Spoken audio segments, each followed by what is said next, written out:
Hi, everybody. Welcome to the Winning the Public Purse podcast. I'm Dave Kincaid. I'm your host, and I'm here today with an episode. Unfortunately, I've had to reschedule a guest that will be coming back. August is a difficult time for guests. So you've got just me this week.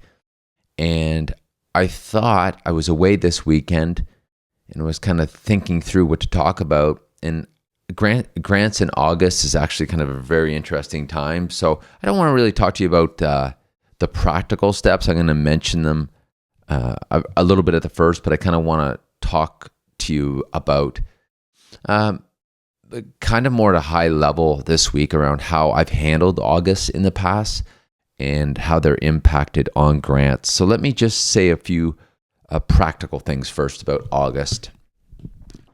And that is often, if you're working with clients or your team, it is gotta be the number one week for vacations for C-suites, right? I mean, it's just like they're gone on vacation or some of the members of the team are gone. And that creates a number of practical issues, especially if you're one of the people on the team or the client or the grant writer working with these people. It's like you've got to be prepared going into summer in terms of getting financial statements from the finance team that may not be done yet, for getting quotes from vendors who too will be on vacation, working with your teams on getting the project clear so that your quote ask is actually accurate. So, to really do on the practical side, to do well in August, you really, really, really need to start in the spring and be prepared. And I would encourage you, wherever you are in your career journey, to begin to sort of work through that, and that'll serve you well. But that's not really the main point that I want to talk about today. I want to talk about something a bit different. I always get kind of nervous talking about things that are different because I go into areas like in business where I'm not a psychological expert or anything. But I definitely have a lot of experience, and maybe there's something in here that can help you because they've helped me at times. So the point I want to talk about August is really a time to daydream, think and plan. And, the weather's nice, so oftentimes you can get away from your home, your desk, your office. And I'm not even saying it's like a corporate retreat where you're sitting and you're really focused. I'm just saying it's a time where the stress can be kind of off and you can be worried because people are hard to get and maybe your business slows down a bit, or you can use the time to really allow your mind the opportunity to think deeply. And thinking deeply about complex materials, subject matters like grants, right, is a big deal. And that's the first point I want to talk about, is this idea around, grants are competitive, or most of them are first come, first serve. So what does that mean? Well, it means like anything. It means, think about it in non-grant terms for a minute. What restaurant are you going to go to? Well, you're going to go to the best restaurant who the owner at one point said, I'm going to create a restaurant or buy a restaurant. I'm going to have this theme. I'm going to have this type of food. And it's going to be priced at about this much. And it's going to be in this location. So think about all of the planning and thinking and project and excellent execution that went into that restaurant that's open. And by the way, if you know anything about the failure rate of restaurants and things like that, go back and watch. I think it was episode 1 with Mona Pinder, the executive director of the Alberta Hospitality Association. It was fascinating to see just how difficult it is to succeed in the restaurant business. But this person had to really think this through. They had to really say, okay, this is the customer. Like, I'm a pizza place. I'm beside a college. There's no other pizza place. There's not a lot of options. This is going to fly. These will be my planned office or open hours, etc. And sometimes it's hard to do that in the in the regular grind of life. So August does create these windows for you to think through the best projects so that when it does come to grants or getting funding, they actually say, hey, your idea is better than this other idea, so therefore we'll fund you, or we'll give you grants for students or store frontage signed so you can update your facade improvement. And it can be substantial, right? Like just if you're in St. Albert area, or just Google like St. Albert beautification program, I think I don't know what the latest number is, but it was like $2,500 or $4,000, something like that, to improve your facade out front. And sometimes by just slowing down, you can come up with a great idea, look at this funding, and execute it. Now, the next thing I want to talk about, and this is where I get a bit nervous speaking about this stuff, but I read a book recently, and I learned about the subconscious mind versus conscious mind a long time ago. And full disclaimer, I'm not an expert in the conscious and subconscious mind, but it's pretty important. And I've just come to believe in my mind that I've read enough. I just got done reading most of a book that I got from the library on conscious versus subconscious mind. And also just practically the subconscious mind. So what is the subconscious mind? Well, I think of it in terms of when I'm daydreaming, my mind is wandering. Literally when I'm dreaming, that's my subconscious mind. When an idea pops into my head that I wasn't forcefully thinking about, like, oh, I'm thinking about building this shed right here. No, it's one of those things. I'm driving down the road and it pops into my head and it says, this would be a good idea. Like, where the heck does that come from, right? And I definitely get that. I definitely have those moments where it happens. I mean, the advanced grant writing course was one of the things in my life that I built. There was nothing like that in the country. They were all kind of 101 types. I didn't think they worked well.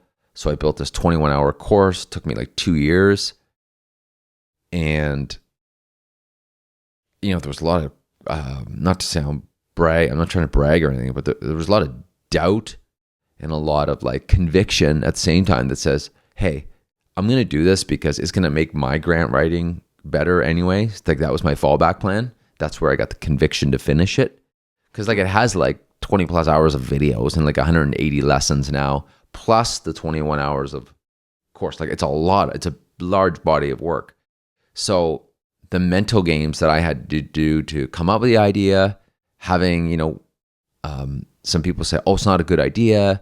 You'll create all these competitors and on and on and on. Like there were all kinds of reasons why I shouldn't share this knowledge, right? But I kind of wanted to do it. And all of that was around deep planning, thinking. And in that particular case, it's going to sound crazy, but I actually moved to the country to do it for about 14 months. Like I had to really concentrate and focus. I mean, it wasn't just for that reason. An opportunity came up. But I did it, and it was kind of this idea of dreaming it up that August, when you're away from the grind, can really, really help you. And the next thing I want to talk to you about, I'm not going to go too long here, but I want to talk to you about it, is depending on where you are in your career, you got to have this will to get up in the morning and do things. And this I've seen happen to like my friends, my network, and it is a really fine balancing act of staying focused, not getting too distracted. Like I find a lot of online content's like, do this, do that, do that. And you're always spinning and building, and people have no idea the work that goes into completing one task. So I hope when you listen to this, you're not just thinking, oh, this is the excuse I need to go and do a new thing. Because maybe oftentimes new things can be not the right time to do things. And oftentimes it's double down and focus on what's working. And your new project might be to expand what's working. So keep that in mind too. Like, this isn't a podcast where I'm saying, hey, let your mind wander, come up with a new idea and take off. It might be, but you've got to be wise enough to know the difference. You need to think for yourself and be like, you know what? This is something, a small project I can do this fall that won't take up too much of my time. My other project will get the majority of my attention, but this little piece I can build. Or for some of you, it's like, no, now's the time to pull the trigger on this larger project. But again, you have to think for yourself and decide that, okay? But this idea of allowing yourself time, I think, is really, really important. And a couple other points. I started journaling about 6 years ago, and I started writing. So every month I open up a new note, Evernote, and I journal in that month. So now I have like 5-6 years of data on August. Every August, kind of notes of what I'm thinking. And that's been very valuable to me. Not like crazy valuable, but it is kind of cool to open up August and go, hey, where was I at a couple of years ago? Oh yeah, I had this idea. And I find it's hard to remember all this stuff with all these things going on. So that really helps too. So I'd encourage you to, as you're letting your subconscious mind come up with ideas and you're reflecting, is that you're writing them in a place that you can go back and find it. You know, 'cause it's pretty valuable information. Like, I just got back from a trip to Cape Breton, Nova Scotia. I've never been there in my life. Beautiful place, by the way. If you ever get the chance, it's surprisingly amazing. And at least in the summertime. And it was like my subconscious mind, and I'm going to make my poetry sort of debut here in a minute. I'll explain it to you. And my subconscious mind definitely does other things when I'm there. So I think by journaling, capturing it, and then when I leave, I can go back and be like, oh yeah, these were ideas that I can go back and reflect on. Like, there's a way to capture it. And I think as I've matured in life, that's helped me a lot. I used to just go away and come back. Oh, I feel fresh. Now I'll go make some notes, come back, be able to look at it, be like, oh yeah, I remember I wrote that. That's a cool idea. Or this is the feeling I got when I was doing this. This helps build the case to do this new project. Okay, now I'm going to end this very, very unusual. If you're still listening, I am impressed, but also I kind of want to share with you just a little bit about myself and what my subconscious mind does. Now, keep in mind, one of the reasons I think prior to grants, I struggled to kind of, what am I going to be good at? You know, I did an English minor and a master's degree in politics, but I could write and I could understand the government by the time I kind of got done all my schooling. And the other thing that I was really good at that I don't talk about very often, and please, I'm not bragging. I'm like, oh, I was really good at, because like, honestly, a lot of things I'm not good at. So I think it's important to realize, look, these are things I'm not good at, but what are you good at? And one of them is, and it's almost like a secret sauce, a secret power. You know, we all have them. You have one too. It's like, what are you really good at that makes you different? And I have this English background that I don't know, nobody really knows, but I took a lot of poetry classes, and I have no idea why I liked poetry. I don't even know why. I think part of the reason I loved English was my mind was I've always had a very creative mind. And like, even as a kid, I remember walking home to the bus stop. In my mind, like, I loved walking alone and letting my mind just wander about things. And my mom would tell me when she was alive, I used to play in the sandbox with Tonka trucks by myself for hours. And we lived in the country, so she just like, look out, no, there's Dave roaming around in the Tonka trucks by himself. And English allowed me to take all these ideas and put them on paper. And then I think why it helps in grants is because I can take like concepts and things that are happening in the world and write them in a really clear way that captures people's attention and gets projects funding. Let me give you an example. One would be I had this agricultural grant. It was owned by an older company, pen and paper. This entrepreneur bought the company and had to modernize it. Like they couldn't take orders properly. They couldn't fund orders fast enough, obviously, because everything was paper and pen. And so we had to write the grant to ask for this. He's buying a $100,000 new piece of equipment. The capital grant was $25,000. And so when we wrote it, I remember I just tried to let my mind go into this person, right? They were, I think, like an Asian family, like an immigrant family that came and started a business. It was a really cool story and started from nothing and built up a bunch of AAA customers. And my client went and bought this. And there's many ways people can write about it, right? They could write, oh yeah, the current business has dated systems and they didn't know what they were doing. And this new person, they're going to make it better. But like, what a jerk, right? And my mind was like to sort of write this application that was very complimentary of them and to be very clear in our writing. And I literally wrote like, please, we are not trying to disrespect the previous owners who worked so hard and made great progress over their lifetime. However, the reality is these systems are out of date and this business is going to require significant capital investment to allow us to grow and make better product and hire more employees and generate more sales, which will generate more taxes. And that approach, I think, is unique, and it's the approach of respecting the reader. And it all starts like in my mind. Like it's in my mind. I'm like, okay, this is how this person's going to be reading it. I want to honor these people. I want to show the new person is respectful, but also brilliant and going to, grow this business. By the way, fun fact, they really did too. It's still a going concern now. And that was the approach. And then something happened.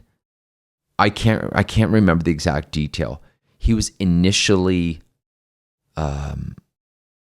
ineligible or declined, or the money ran out by the time it went in or something. And I had mentioned to him, hey, make sure you build a good relationship with the grant agency, give them a tour. And they called him back in like December of that year, and he got the $26,000. So I'm going to leave you with something here, with how my mind wanders. And this is this idea of the subconscious mind. So I'm sitting in this really nice cottage in Cape Breton. I'm looking out this field. I'm the first one up, so I'm up early. I'm having coffee. And I'm looking at this field of weeds. And my mind, it just kind of goes into a different state. And of course, when I do that, I start writing. And so I wrote a poem.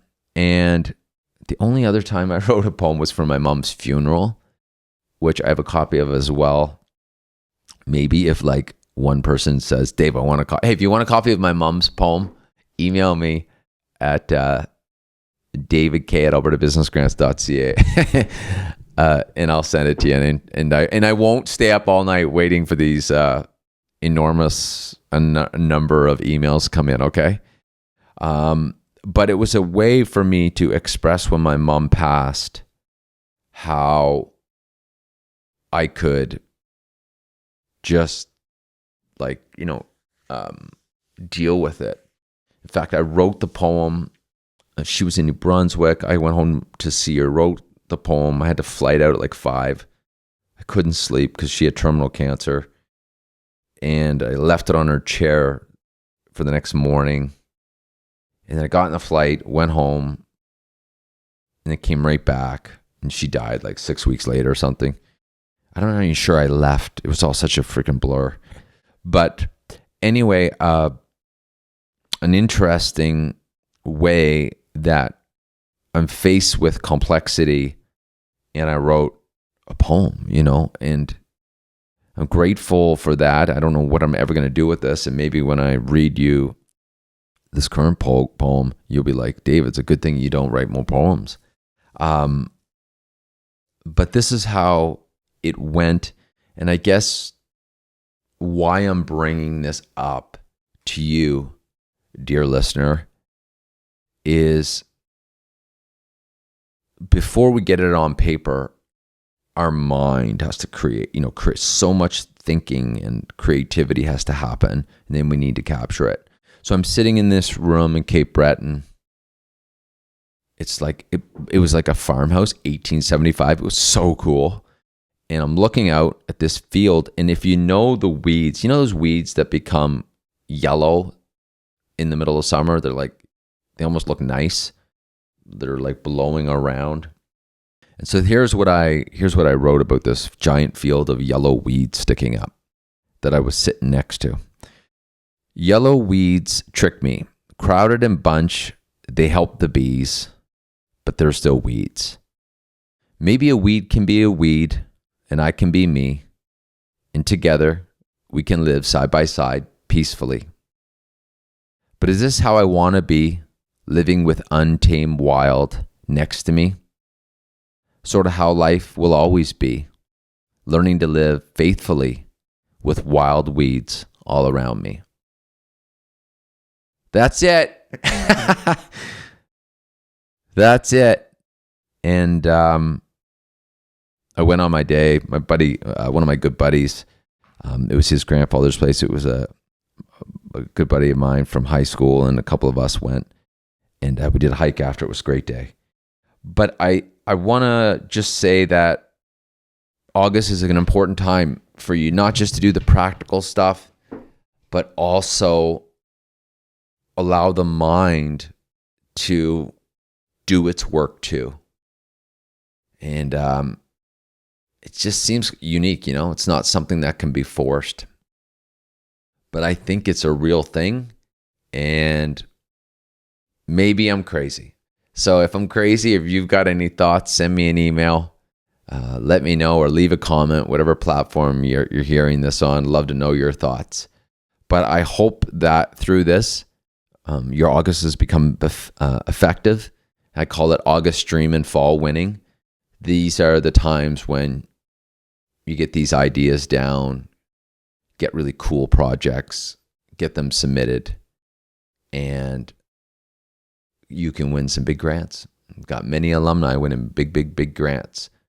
Okay, that's it for this episode. Hopefully my guest who was going to come on will come back the next time. And then she'll be on, and we can talk about mental health and all the cool stuff she's doing out there.